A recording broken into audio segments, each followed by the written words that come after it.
Guess who went back to Target? That's right. I found some more, actually a bunch more. I might even go back if I start feeling greedy, but I found what I hope are some of the miniatures that I missed the first go around. For those of you who were here the first time, this is what we opened. We got 6. We did get 1 duplicate, but everything that we opened, the numbers matched what they were supposed to.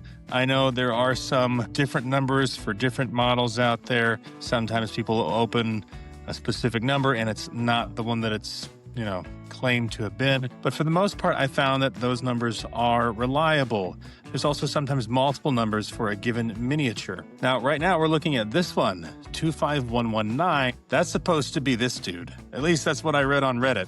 Everything you read on Reddit is absolutely true. So here's the deal. This is my challenge today. Whatever this is, I'm going to build it, paint it, maybe do a little bit of kit bashing with it. I got some 3D printed bits. I don't do Dark Angels, but I do Blood Angels. And so whatever this turns out to be, let's build this guy and paint it. We'll cut into the box. Again, the code on here is NG125119. It is supposed to be this guy, I think Lieutenant Vareal. Right, let's see. Nice, it was. All right, sweet. That is what I was hoping for. So that's what this guy looks like built, obviously as a Dark Angel there.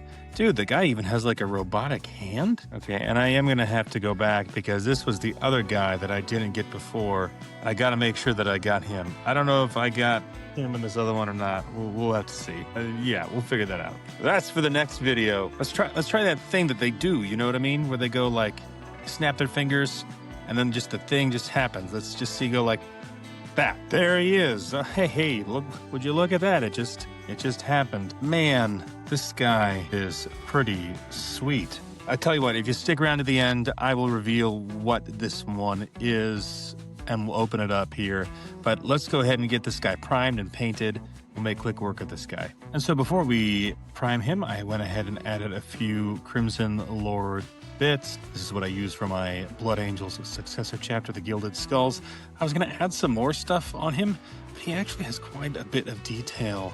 He's got like a little relic, purity seal back here. And then, of course, he's got this skull at his hip, the grenades on his chest. So I didn't feel like I needed to add a whole lot of embellishment to him because he already had quite a few details. So he is good to go. We're going to get him primed. All right, and here he is, freshly primed.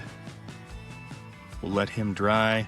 And then we're going to do a little bit of basic slap chop, I think. Kind of my Blood Angels version, if you will. By the way, if you're priming with a rattle can like I do, and you see little spots that you missed, it is not worth it to go back with the rattle can too many times. I can pick that up very easily with a brush-on primer or even just regular matte black on those little spots, and that's totally fine. You go back too many times with the rattle can, and you're going to lose all of your detail, and you have the potential too for like the rattle can to fail and start, sputtering, and is not a good idea. Just leave it be. So we're going for something a little bit like this guy. This is my Titus conversion, which is obviously not finished, but to give you an idea of the next phase of the process, this is kind of what we're aiming for. This is actually from a previous video where I turned Titus into both Death Guard and a Blood Angel.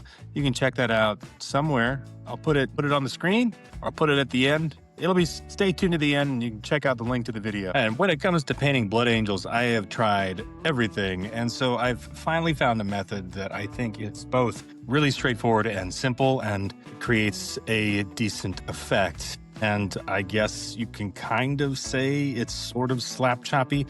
We start by going in dry brushing Mephiston Red. Then we come in with Blood Angels Red. It is a little darker, gets some of the undertones. If you really want deep shadows, you could skip this step, I suppose. And then we finish off by hitting it with a little bit of Wild Rider Red, which is more of an orange. I'll show you how that works here step by step. Okay, so here we are at that first stage. We've gotten the top really good, almost more of an overbrush than a dry brush. And then we've hit all the large surfaces and the top of surfaces. The deep crevices here are still very dark, but that Blood Angels Red contrast paint is going to fill in some of that. So it's not just going to look like red to black. All right, and there you can see we have that Blood Angels red contrast on there now. I've stayed away from anywhere where I'm going to be using metallics, or obviously the helmet is going to be a bone color in the end. All these other details here that happen to get red on them, I will come back and repaint those later, the final stage when I do details. Now on to our Wild Rider Red. Here I am just trying to get the high spots, trying to highlight some edges. Veterans of the channel will know how seriously we take edging. Okay, that's an old joke from, never mind. And there you go. It can be really easy to overdo it at this step. So do it in stages and stop and just take a look at it to make sure it looks the way you want. I really try to keep anything that is in shadows or anything that is underneath another part of his body. I don't even touch it with this at this step because I don't want it to just turn into an orange mess. All right, we're gonna go in and touch up some of the details before we come in with some metallics, just to make sure that we have a good black base coat for all of those. And a lot of our work was done for us because we were extra careful in the previous stages to avoid the large areas like the weapons where there were going to be metallics, but I did have to go in on the grenades, the other details, the leather spots, all that kind of stuff. So there was plenty of stuff that had to be touched up with black. Now, when it comes to doing bone white on helmets or armor, my go-to is bony spikes followed by a black wash. So let's do that. Chow. What's this? Left myself a note. Yeah, okay. Yeah. Supposed to finish the helmet and then show you guys that, and then I got carried away and did some extra details. It's a little dirty, to be quite honest with you. I did a dark wash. This is not my best bone white helmet for sure, but it gets the job done. For some reason, I just had a little trouble getting the right consistency. So reason it is kind of uneven, but I mean, it's one Space Marine. It's not the end of the world. You know, we can also come in here and do a little bit of dry brushing to lighten up some spots, make it more even. We're going to come in there and kind of hit that from the side, the front of the face. Okay, it's a little better, but in the end, maybe a little more grimdark. Oh, it's good. As you can see, we've done some silver and gold details on here. We've got to get the grenades. We're obviously going to go with green. It's a nice complementary color. And that's a thin coat of olive drab on there. And to give it a little bit of contrast, we're going to come in with some Vallejo lizard green. Don't ask me why I have this randomly. I just do.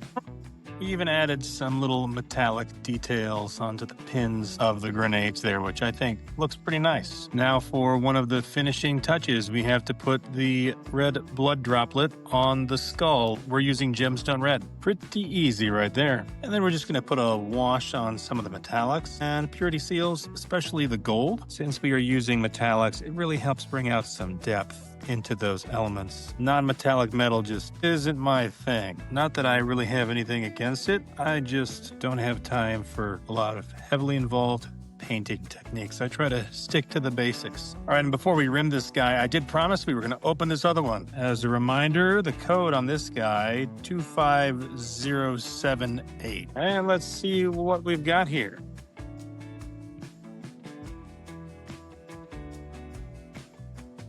Okay, Narden. We got this guy, but that's all right. There he is right there. Yeah, we could totally do that in this same style.